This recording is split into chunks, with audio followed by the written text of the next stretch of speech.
Hello, hello. We are live again today with the 99 Dev Problem Show. Today, I have Brian Casel with us, which is honestly a great joy because Brian attends a fellow business event that I absolutely love to attend and get a lot of value from. And so he's a speaker there. He has attended many years and just a really great human to know. So, Brian, I'd love for you to introduce yourself. Yeah, Tessa, thanks for having me on. Great to connect with you as always. And yeah, I mean, these days I am a software product maker, and that comes in many forms. But I run a shop called Instrumental Products at instrumentalproducts.com, and currently it's sort of a mix. We do some services. I've got a small team, and myself. We work with clients and we build out their V1, uh, MVP software products. But we're also working on a line of products for developers, especially aimed at people who are building their own products. I work a lot in the Ruby on Rails ecosystem. All of the products that I build and use and create are in Rails. And so right now I'm actually working on a Rails components product in that space. So yeah. Yeah, I love that. We'll definitely dive into that because I know people are going to want to hear about it. And like I had shared in the pre notes or pre chatting, I've had a couple different Rails developers come on and they're so passionate about it. And like their passion is contagious. And so they have me being like, okay, I think I need to learn Rails. Like I might need to dive into this with my like re entering back into coding. So it's exciting to chat to with another Rails dev as well. I love Rails, and I think most Rails devs say something like that, like they truly love it. Like, Yeah. and that's been the branding of Rails since day one. Like going back like 20 years now. Ruby, the programming language Ruby, is sort of like intended for like developer happiness. If you, it's kind of warm Mm, and fuzzy, but it's like reading Ruby code and like literally, it's that's what drew me into it in the beginning is it's easy to read and understand and like just see like understand like logically like what am I reading here? It makes sense using like kind of human language. yeah. But then Ruby on Rails is sort of like the fast track to Ooh. putting a product together. And that's what has always really attracted me to it. And that's why I think Rails is still today in 2025, in my opinion, one of the best um, tool sets or frameworks for rapidly building out and shipping a V1 product. It's used on huge sites as well, like things like GitHub and stuff are built in Rails, but like Right. um, I think it's especially great for like bootstrapped entrepreneurs who are shipping a new product. Yeah. Yeah, definitely. Which obviously is your specialty, right? Is helping those bootstrapped businesses or founders be able to bring those apps together quickly, which I think is really creative and cool.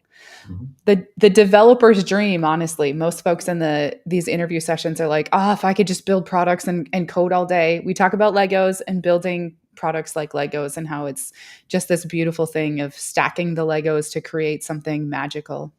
Well, that's me. I mean, I wish I could spend all my time doing that too. I'm trying to, but it's, it is still a challenge for me. Even like kind of balancing. Like I would love to have most days where I am just in quiet, like building, designing, coding session Mm, mode. hmm.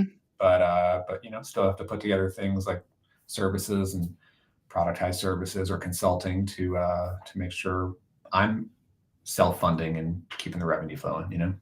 Yeah, absolutely, for sure. Okay, so let's start sort of in the beginning of your developer career. I like to ask this question because we all come from different walks of life, but what is your developer or technical education, if it's formal, self taught, etc.? Yeah, I feel like I took an uncommon sort of like winding path to where I am today. I mean, today I am like a full stack designer and developer. Going back about 15, 20 years, I think I started my professional career about 19, 20 years ago as a front end developer. Like HTML and CSS was my literally like my first job at an agency, was Hmm. just doing that. And so I was a front end guy for probably the first 10 years of my career. But during that time, I also picked up WordPress. That's how I became very connected to the WordPress ecosystem.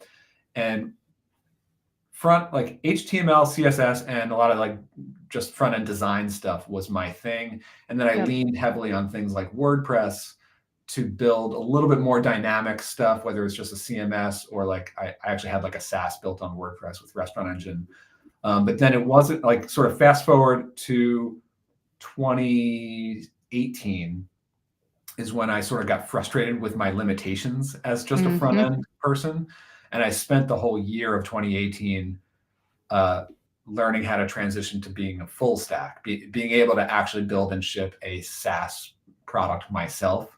And Yeah. I dabbled in Laravel a little bit and looked at different options, but I landed on Rails, like I said, because it was the most attractive and simplest and easiest for me to not only learn, but like I found that like I was able to actually build something um, the fastest with that.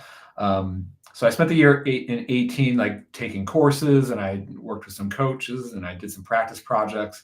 And then by 2019, I was actually able to start to build like my own products with Rails, and then just continuing on since then, doing multiple products, learning and just getting stronger and stronger with that stack, if you will. And I'm always still learning today. And so sometimes I look back on my career of how I got here. There are a lot of these career developers who have like a CS degree, which I don't, or they learned more of the back end side like earlier in their career, whereas I came around to it much later, Yep.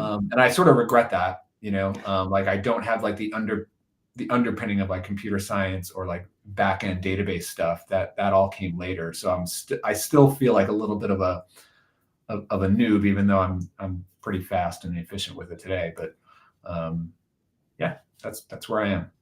I love that.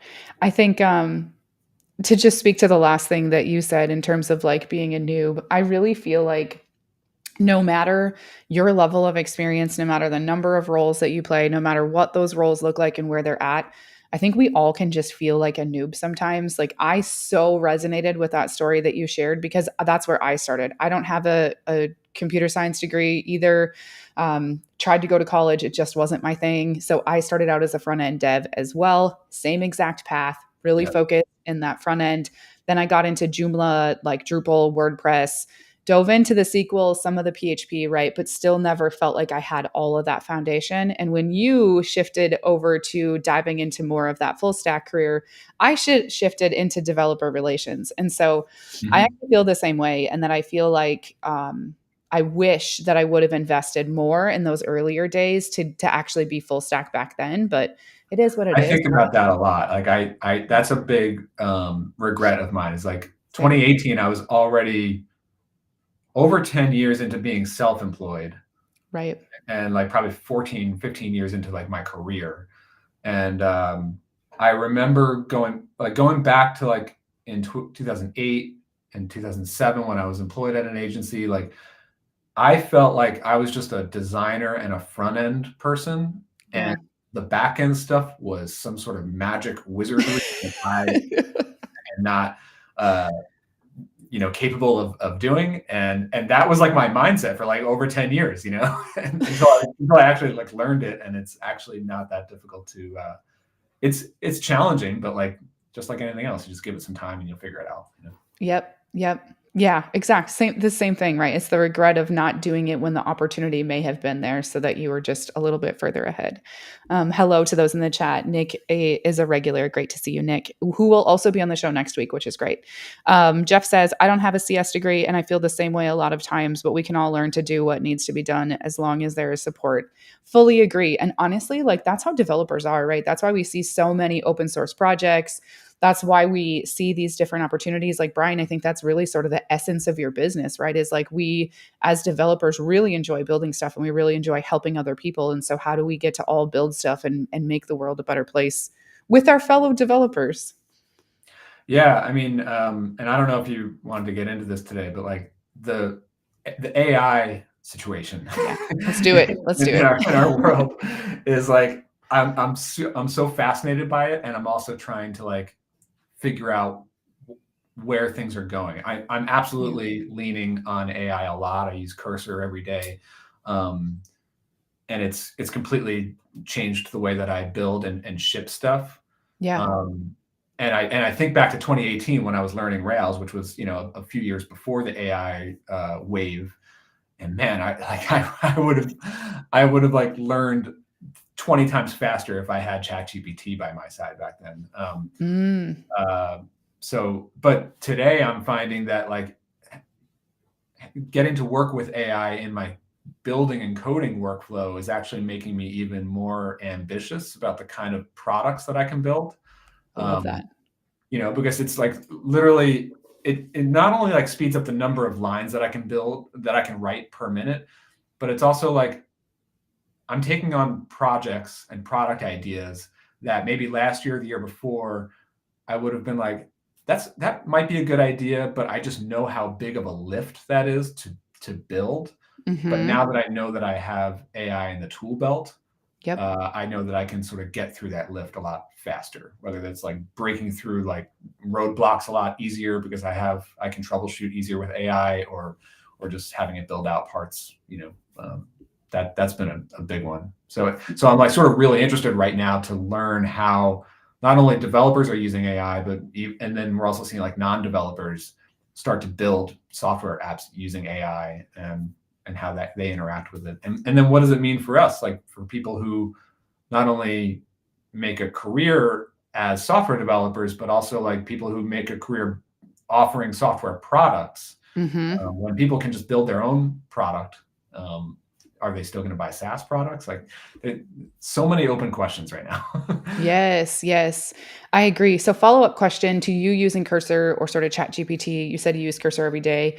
Would you say if you had to like throw a percentage at how much do you think that it has saved you time? Like I've heard like 20% productivity improvement, like that type of number. Do you have an estimate? It's hard to think about that. I just know that I'm so much faster in general. And I think it's I mean, I know the pathway to building something a lot faster. Whereas like a few years ago, I would have been spending more time figuring out like, okay, I did this part. Now, what do I need to work on next to get to the finish line? Yep. Now I sort of know what that roadmap is a lot faster, and that's more just like experience of building a lot of stuff over time. Sure. But then in terms of like Cursor and just using AI in general, the thing where I really notice the speed increase is when I get stuck. Mm, I mean, in 2018, 2019, even 2020, if I got stuck on a technical problem, I would literally spend a week, maybe 2 weeks, just ooh, banging my head against the desk until I figure it out. And I'm Googling like crazy, and I'm pulling in friends to help me figure this out. Like I'm just yep. stuck, it's like glue. I cannot make progress on this product. It would take me sometimes a week or two or more. Now That's it takes, hard. but now it's like 10 minutes. Like, you know, because it's like it's just about asking, all right, I'm a little stuck here. Let me throw it into the prompt and see what comes back with AI, and then it's not going to give me the right answer right away, but it'll send me down a path that like within 10 or 20 minutes, now I'm unblocked and I can keep going. And like that's a massive speed increase, you know. Yeah. That's almost something that you can't really measure. I mean, you can have an approximation, right? If you were a week, 2 weeks, sometimes stuck on something, having to likely pivot or work on something else or bring other people in, right? Then I mean, that's huge. So for you, it's not necessarily like a 20% or a 30%. It's like a could be days and weeks helping you get Yeah. unblocked. That's the big one, is like getting unblocked. Yep. That's where I see the massive speed boost. I mean, I do also do things where like it completes my lines of code. That's a little bit faster. Yep. Sometimes like if the more like grunt work, if you will, Hmm. I'll lean on AI. So like, all right, I just need a controller. I need to build out a mailer for this piece of the app. Just like give it to me so that I can like one click put it in, and then I'll Mm. finalize it, you know, instead of me like writing all the lines. Like that makes it a little bit faster too. Yeah, yeah, that's awesome. Jeff, with his good commentary in here, just shared. It is really good at debugging things too. That takes a lot of time out of the process, which I think is also really helpful. I'm not writing a ton of code in my day to day. I honestly don't write hardly any code, but I still get stuck in different ways as I'm working with clients and as I'm diving into different things because I'm still looking at code and reviewing developer experience and trying to understand, does this getting started guide do what it needs to actually do? Hmm. And so I agree that it is really, really helpful for that. I've been able to even just pop in some of the like different pieces of docs and being like, what would you change? And it actually will give me a completely different version. I'm like, oh, that's great. And it's not necessarily like that I can't think of those things and I am per se stuck, but it's nice to get sort of a different insight into the things that I'm working on. And I've found a lot of value there too. Oh, looks like RJ jumped in. It's really helpful in writing queries and helping to write test cases as well. Yeah, I heard testing is really, really, really good, which Yep, could be a really beautiful time saver, when you're looking to get all of that set up. for sure. Yeah. Yeah. I think the consensus of AI, from different guests that I've talked to and different developer events too, to just kind of, share a little bit more sentiment with you, is we had a good conversation around which developers we feel like would find more success from AI, right? Like, is it going to be like the early stage, the junior developers who are new in their career? Is it going to be sort of that mid stage or sort of that senior? I felt like it was going to be very helpful for sort of that mid stage. I think it also will help juniors, but if we're talking about the greatest impact, right?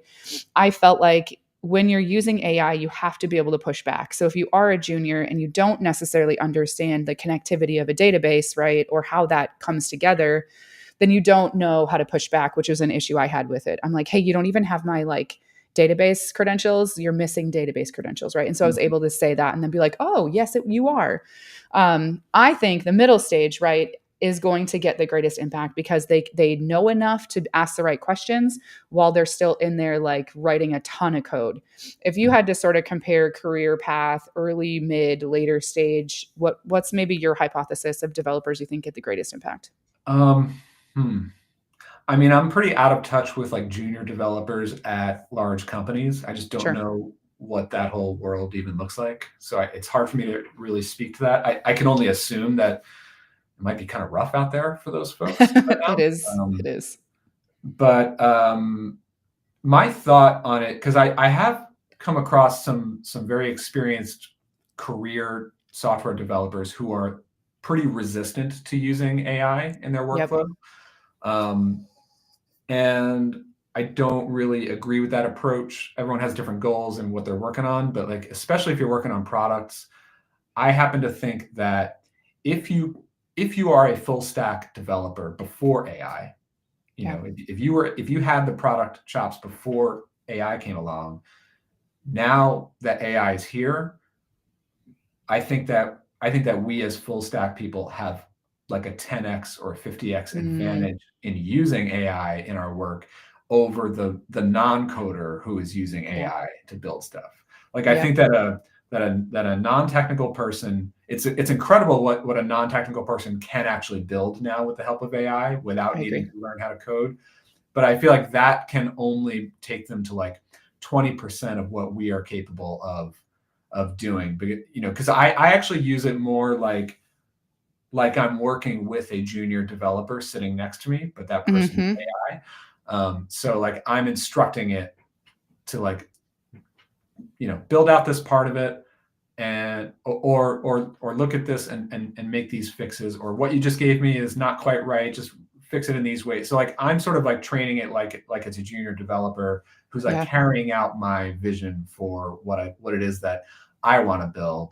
And so that's where having like product experience really helps.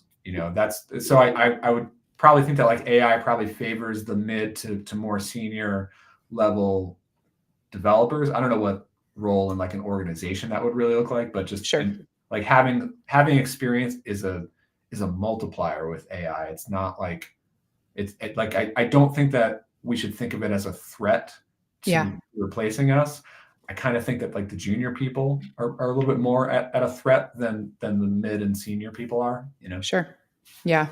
Which is unfortunate because, gosh, junior people are like just at a threat right now, generally. Like a lot of the code schools and boot camps that we're seeing are shutting down. Like Minneapolis had a really great one for a number of years that actually taught Rails as well. And that one, is shutting down. And I think it's just really unfortunate. So to be a junior dev today is a very, very difficult place to be, unfortunately. It is, but you know what I'll say to the junior folks? And this is like, someone in their 40s talking to somebody like 10, 20 years younger than me. Um, uh, I think that now is such a perfect time to just go out and build something and take way more risks. You know, Yes. Yeah. uh, I mean, you're at such a huge advantage to those of us who were trying to take risks in our 20s, 20 years ago. Yep. Um, Look, the world and our parents and everyone are going to be harping on like, you need job security, you need this and that. But you know what? In your 20s, just go for it. You have so Yeah. much time to figure it out. And now you have all the tools. So um, even if you don't have full coding skills, you do have AI. There's boot camp. There's thousands of boot camps in the world that you can get into. Yep. Um, the other hard thing I think for younger people in our industry is now everything is fully remote. I mean, Hmm. one of the things that I'm a career like remote person, except for in the early days when I worked at an agency in New York City in person in an office, I Yep. sat next to a few people who helped me take my hack HTML, CSS skills and bring them to the professional level because I could literally look over their shoulder and we could talk about Hmm. stuff. Um, and like just career development and stuff like that. That's harder to come by when you're in this like remote world. Yep. But there's also more community online. So I think that there's opportunities if you look at it differently. But maybe going the corporate junior level developer route is I think it's probably harder to find Yeah. a job. You're at more risk of layoffs. But also like I think that you should be optimizing your career for learning and things that you can like use as stepping stones to the next thing. Don't optimize for making money. Like, yeah, you Yes. can get a junior position over at Google. You're gonna make a crazy salary, and it's gonna be you can get a nice car, whatever. You can get a nice Yeah. apartment, but that's not actually gonna really help you in your career. If you're in your 20s, like this is the prime time to like launch a business, launch a partnership, like do something. I agree. And I love what you said. I feel like we must be similar in age ranges because I will be 40 this next year. We're not going to talk about that though. Um, but I agree because in my 20s, I didn't dive into learning to code till it was like 2006, 2007. I did it in high school, all the things, right? But it was more towards that like latter part, right? And so we didn't have the resources. Like we just did not have the things that exist today. Like there just wasn't, exactly to your words, take the risk, because there is just such a beautiful world around you where that risk is such an opportune place. I want to double down on what you said because I just think it's really powerful. So if you are in that space, I know there are many junior devs that listen to this show, go take the risk, right? Dive in, go build something, go try to build something. Brian's obviously a great resource if you need. He's got a slew of awesome tools if you want to dive into what he's building. Okay, so let's get back to what you do in your day to day because you're doing some really cool stuff, and so I want to just speak to that a little bit more. What does a normal day look like for you? Yeah, it's it's tough. Uh, I'm here in my office, my home office, and we live in Connecticut, and I am building stuff every day. So I literally behind this browser window, I have cursor open. I'm working on a project. Love Let's it. see. So right now, the mix of things that I'm spending time on in my week are running a few projects for clients. I have a small team of developers, about three developers who work sort of like under my direction, but I'm very much leading and designing and architecting these apps for clients. Yep. That's like a part of my week. Most of my time is spent building new products. So right now, I'm building instrumental.dev, which is a components library for Ruby on Rails. And the fun thing about that is that I'm building it as a product that's going to be released pretty soon, but me and my team use it. It's like we Yeah. are customer number one for this. It helps us build our Rails apps a lot faster. Love it. Um, and so that's been really cool because it's like I'm just trying to make it the perfect tool for our own use, and then that should hopefully be useful to others. Yep. Um, like a byproduct of working on that, while I started to work on the docs for that, I have also started to hack on what's going to be our second product, which is an editor for Rails. So Ooh. think like a block editor or like a Notion style Yes. content editor. In the Rails world, there's a thing called tricks or action Okay. text, which is sort of like rich formatting text areas, which are great. That they'll always have their purpose, but I think in some cases, like in the case of building a CMS or building Hmm. like a docs website, you need something more flexible and expansive. So I'm building out the docs for these components where I need like this paragraph's going to be some code. This paragraph's going to be Hmm. text. This is going to be a video. And I need to be able to rearrange. I need to have a table of contents. So I started building that because there really isn't a good block editor in the Rails ecosystem, Yep. and it's pretty far along at this point. It's like Markdown friendly, keyboard friendly, um, and so I'm still hacking on that. That'll be like that's coming in a few months, but I'm using it to build the docs for the first thing. So that's what I'm mostly focused on. When I'm not actually building, I'm doing this, like on the microphone, podcasting, and I'm trying to do some YouTube videos talking about the things I'm building as well.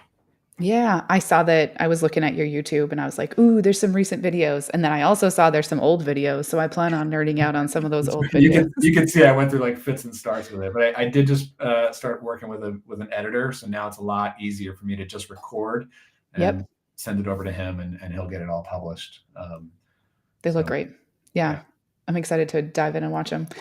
Okay, that's really cool. So, that feels very much like a technical founder that's got their hands in a lot of code, but you're still sort of spending some time on some of those business things like any good business leader is. Um, what that we you like to build in Rails. I'm trying to think of the other questions I like to ask. I feel like we really kind of went through most of them. You even talked about how you get unstuck, which is one of the last questions I like to ask is how you get unstuck. Um, and you spoke to obviously how you could do that, when you were in office versus now. Is AI like always your answer for getting you unstuck, or do you feel like there are other paths or other resources that you have to take in some cases to also get Well, unstuck? to be honest, I like in terms of getting stuck, I use AI to get unstuck when it comes to code and Sure, technical stuff. sure. But that stuff that's easy to get unstuck from. Like what we do as developers is we just get unstuck from code, right? That's valid.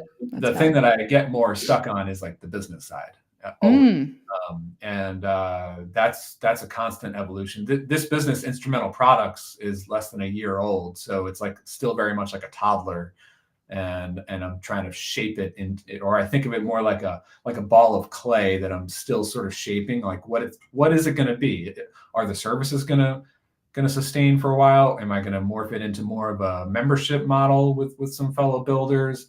Am I going to yeah. have this lineup of products like the components? Like I think it's going to be a mix of all these things, but I'm still figuring that out. So in terms of like getting unstuck from that, I usually reach out to friends for advice. I like to do in-person meetups. I go to like a group Mm. of us. We go skiing and snowboarding once a year. We're Oh, doing that next week, and talk business and do some snowboarding. But honestly, like podcasting yeah. has also been a massive unlock for me because like in real life I'm a very introverted person. Like I'm really quiet in person, especially around groups and people Hmm. that I don't know so well. um, I found that podcasting has been a game changer for growing my personal network. Ooh. Uh, Sadly, I just wrapped up of the podcast called Bootstrapped Web. We were doing that for over 10 years, me and Jordan Gall. Um, Congratulations. so we just did our final episode last week. Oh. It was sort of just time for us both to move on from that. But I am starting up a new podcast right now with Justin Jackson. We're calling it The Panel, and it's like the two of us plus a rotating panel of people. Ooh. So that's just like my way of like staying out there, staying on the mic on a regular basis, Yep. and like between that and YouTube. It's really, really helpful for, again, like being able to go to a conference or people like DMing me and stuff, and kind of like networking my way into relationships or partnerships or groups or opportunities that I wouldn't have naturally networked my way into if I'm not out there podcasting, you know? Yep. Well, I think you brought a really good light to a lot of things that, I mean, my clients absolutely experience, but I think other developers can definitely relate to is that, we are really good at certain things, right? We're really good at sort of this technical build out and understanding these problems. And just like you said, getting unstuck through code is a natural thing for developers to do. But there's always this sort of, and I don't want to say it's imposter syndrome because I don't want to put that on you in labeling it, but Well, there's I very much there's feel like an imposter, like all the time. Sure. yeah, there's like this imposter syndrome, right? Around like networking and around leading a business and starting a business. And so I think this has been just a really beautiful conversation of you sort of sharing all that, right? Because you dove into that. There isn't necessarily, yes, it's scary, but it can be done. And so I think you found ways as an introvert to actually find those opportunities and to go out and network. Because I know that in tech, we see a lot of developer relations, we see a lot of developer advocates, right? And folks are like, oh, they're public speaking and they're doing all these things and they seem so extroverted. But at the end of the day, like they're probably very similar to you. Honestly, I'm realizing myself as well that like we do need to rest. Yeah, for sure. And Yeah. I think especially in the software dev world, Yep. even the people, maybe even especially the people up on stage giving talks, the truth is most of these people actually are pretty introverted people. Hmm. Um, and the way around that is, one, to sort of put yourself out there, whether it's podcasting or social media. But the better way, I think, is to build stuff. Like Ooh. build a thing that you are fired up about, that, because that's a thing that you can just show. Like, this Yep. is cool. What do you think? I find it useful. And like, then that's something that people start to talk about. I mean, Hmm. of course, we see it all the time with like open source tools that start to gain traction, but it doesn't, Absolutely. it could be a product, it could be a free, it could be a paid, it could be open source. But like, not everything you spend time on has to be a job or a freelance gig. Like, just spend some time for yourself. You're going into it thinking like, I might make no money from this, but I'm going to spend some time and build something. And then that's the thing. People aren't going to talk about you personally. They're going to talk about the things that you build. So just go build stuff. You know? Yes, yes. And it makes it a lot easier too because when you go up on stage or when you go to present or speak to somebody, it almost can feel really intimidating depending on who that person is. But if, like you said, if you've got that project that you're passionate about, that passion's going to speak instead of you, right? And so that's Mhm. what's going to be bright and shiny. I Yep. love that. I actually started this live stream right before Christmas because I knew that like so in my business I wasn't marketing. And I know that that's important because I market for my clients, but for my own self it is really hard for me because marketing, especially to developers, really requires you to actually step out and speak to those developers and I just don't ever want to be that business leader where I'm out and I'm like you should come check out my business. You should come work with me. You should come Mhm. blah blah blah blah. Like I'm just not a beggar kind, but that's not necessarily how it 100%. works, right? It's just Yeah, marketing. totally. Yeah. I literally just wrote a blog post about this the other day because it's something I'm thinking about for myself in 2025, which is like, yeah, of course I'm marketing my Yeah. businesses. I have to do things on the marketing side of things, but like, Right. I happen to think that most marketing like just doesn't really work. What Yeah, I what agree. works is like creating something interesting that people talk about. Yep. Maybe that is marketing, maybe it's not, but either way, that's what works. And so if Yep. I could just spend more time creating new things that I think I'm excited about, that hopefully other people are excited about, like that tends to work out better. If I look back at the last 15, 20 years of building businesses, every time I tried to do something like marketing, like tactical, like, and it's not something that I was like creatively fired up about, it usually fell flat and it felt like a waste of time or money. Yep. But the things that actually made it, got some traction were when I actually just created something. So got to do more of that. Yeah. Yeah, agreed. I agree, honestly. And actually I think from the show, right, it was my way of like I love hanging out with developers. We might act like we're introverted, or we may actually be introverted, right? Depending on your persona. But I think that developers, introverted or not, when you get developers with other developers, we're like, wait a minute, this introversion hat has disappeared. And now Exactly. I'm with my Yeah, people, you know? that's right. Yeah. So, anyways, the live stream has just been beautiful to just be able to talk to awesome developers like you, who are building really super cool things. And it has helped my own sort of, I'm supposedly extroverted. I don't really believe it because I get drained by a lot of people time if it's not developers. If it's developers, I can go all day, every day. But this has really helped sort of like invigorate my day in a way, probably very similar to the podcast does for you, of just like getting out there, having those conversations, getting away from my dark little corner of working and just kind of getting out into the world. So yeah. What's your new podcast called? The panel. So it's The at panel. You said that, but the panelpodcast.com. panel podcast. We have a trailer out now. We're going to start to drop some episodes in February. Oh, I love that. Okay, well, I'm sharing that in the chat. We're kind of nearing our end of time here, although I feel like I could pry and talk to you for a really long time because you have a lot of insightful things to share. Where can folks find you? What can they dive into to check out your work and see what you're up to?